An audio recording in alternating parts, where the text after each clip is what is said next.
Hello and welcome back to the channel. Welcome back to another video. This one is my team selection for Game Week 23, where we're going to have a look at how I got on in Game Week 22, and then we're going to see how I'm lining up for Game Week 23 and what transfers I have planned. So let's get straight into it.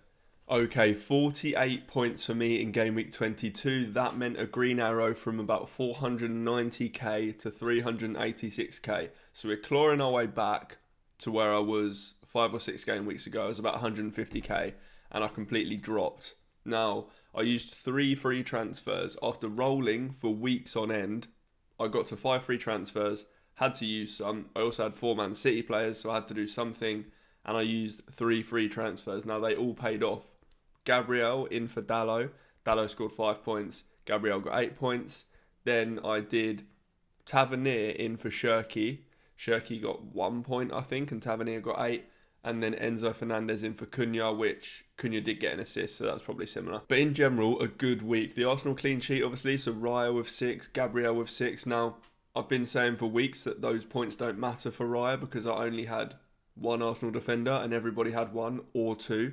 Now I've got 2, they do matter a little bit more. So that clean sheet was really nice. Van Dijk with 2, he's not been doing it at all in my team.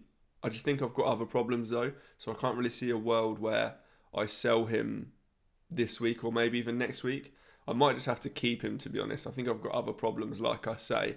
Mukiele with 6, he just keeps getting points. He got an assist this week. It wasn't even a clean sheet. He is an absolute beast. I've had him for most of the season now. Can't see myself selling him.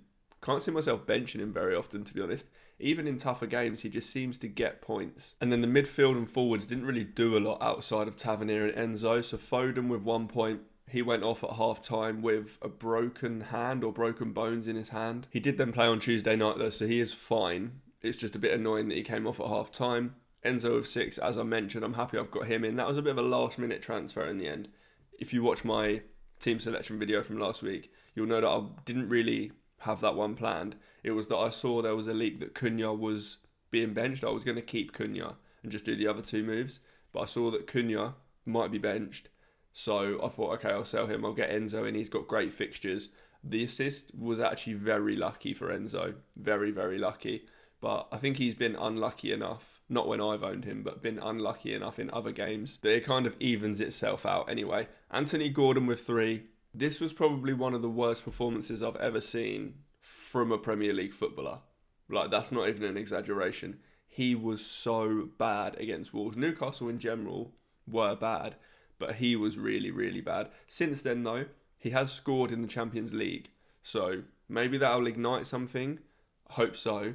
But Elanga is around. I'm just not 100% sure on Gordon's minutes. I think I might have to keep him for 1 more week, though. Then Semenyo with 2. He got good minutes. Didn't do a lot else, like many players in that Man City team. But I can't see myself selling him this week either. It's Wolves, and he can't play in the Champions League or didn't play in the Champions League at all. So should start in this game. And then Tavernier with 8. Really happy I got him in, because the reason I got him in was because he was going to be on penalties. He scored a penalty. He did then go off injured, which is not great. I haven't seen much information about it, but it doesn't look great. Ekatike with 2 points, Haaland with 4 points, both completely disappointing. Turns out the captaincy decision didn't matter. After that Manchester derby, I thought to myself, I've made a mistake here. I should have captained Ekatike, but they both stunk the place up equally. Dubravka with 5 on the bench, Anderson 2, Richard 2. So I actually got the benching decision right this week as well. There was a bit of a decision between Mukiele, Anderson and Richards, and I managed to get that one right. So I'm happy with that. A green arrow from 490k to 386k. Now let's have a look at how I'm lining up for Game Week 23. Okay, as you can see, 1.7 million in the bank and 3 free transfers. So I had 5 free transfers last week, used 3 of them, so I've got 3 now. In goal, Dubravka on the bench with Tottenham at home. I would maybe consider playing him this week if he had a better fixture. Now, Tottenham aren't great, I will say. They're better away from home, though. And I just don't think it's a good enough fixture to bench Raya for. So we're going with Raya. Man United at home, I do think that's going to be a tough fixture now. Carrick's Man United were unbelievable against Man City. Like, next level good. And Arsenal are a different beast, of course. I don't expect them to be able to do to Arsenal what they did to City. But I still think it makes it a tough fixture, and I'm not expecting necessarily a clean sheet, because with Bruno Fernandes back in the number 10 position, he is dangerous, seriously dangerous. Onto the defenders now anyway, and we've obviously got Gabriel there to make up the double Arsenal defence. He's a bit different in the sense that he can just grab a goal from a corner at any point. I wouldn't bench him in any fixture. There's not one single game that I would bench him for. Van Dijk has Bournemouth away. I didn't plan to keep Van Dijk at this point, to be honest. I thought that I'd be selling him after the Burnley game. But as I mentioned, I might just end up keeping him because I don't really have the transfers to deal with him at this point. If I was on wildcard, I certainly wouldn't have him. But I just don't think I've got the transfers to deal with him and my midfield issues. The fixtures for Liverpool aren't horrendous. They're not great. They do play City in a couple of weeks. They play Newcastle soon as well. So the fixtures aren't unbelievable, but I think they're okay enough that I can just play him and hope that he gets a clean sheet. Mukiele has West Ham away, another fantastic fixture. Whether he plays right back, whether he plays centre back, I don't really care. He just gets points wherever he plays. He gets defensive contribution points. Sunderland are a really good defence, so he gets clean sheet points. And now he's even getting assist points. He's a joke. On the bench, we've got Anderson with Brighton at home and Richards with Chelsea at home. I don't want to have to play Richards because I do think the Chelsea attack is pretty good. I wouldn't hate if I had to play Anderson here though. Anderson's just a DEFCON beast. Pretty much every single game he will get DEFCON, as well as Richards, to be honest. He's pretty good himself, but I much prefer that fixture, and there is a chance that I do have to play Anderson this week, which we'll get into.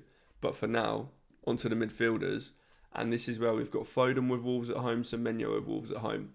Semenyo I'm absolutely fine with. I know that he'll start this game. He didn't play in the Champions League, so he will start this game. Foden, I'm less sure about. He did start in the Champions League, so I am a lot less sure about Foden's minutes. Now, I'm going to sell Foden to Bruno Fernandes next week for sure, but I'm not doing it this week. A lot of people are doing it this week. For me, I have no interest in that. I'm not selling a Man City player, no matter how bad he and Man City have been when they've got Wolves at home, for a player, no matter how good Bruno Fernandes is, playing Arsenal away.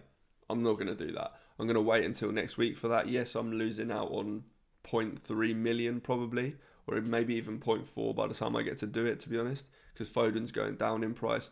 Bruno Fernandes is rising, but I don't want to do that move this week. And like I say, I'm fine with Semenyo in there. Enzo has Crystal Palace away.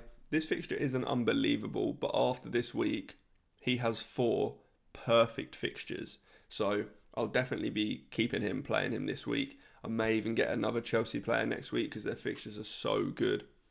Anthony Gordon, he's a problem in my team. Now, I could sell him this week to somebody like Rice or Mbeumo, but then Mbeumo has Arsenal, so that doesn't seem a good use of a free transfer this week, really. Or I could just play him one more week, hope he does something, and then move him on next week for maybe a Chelsea mid, maybe Mbeumo, whoever it may be. I'll probably just keep him for one more week, even though he's been really bad, and hope he does something in this week. And then I've got Tavernier with Liverpool at home. Now, obviously, he's a problem. He now appears to be injured. Gonna have to wait for a press conference to see what Iraola says about him, but I do think it's quite likely that he'll miss a week or two. Now, I don't really want to sell him. One, because there isn't really anyone at his price, and I don't really want to spend this money in the bank to get someone that's a bit more expensive. So I don't really want to sell him. I think if he's only out for a week or two, I could just bench him for Anderson this week, reevaluate it next week, but I could bench him for Anderson this week because I don't hate Brighton at home for Anderson. So I may well do that, but I don't really want to sell Tavernier because he's got great fixtures. If he's going to be fit in a week or two, then he's got really good fixtures, so I don't really want to sell him. And then onto the forwards, we've got Ekatike, we've got Haaland. Haaland will be my captain.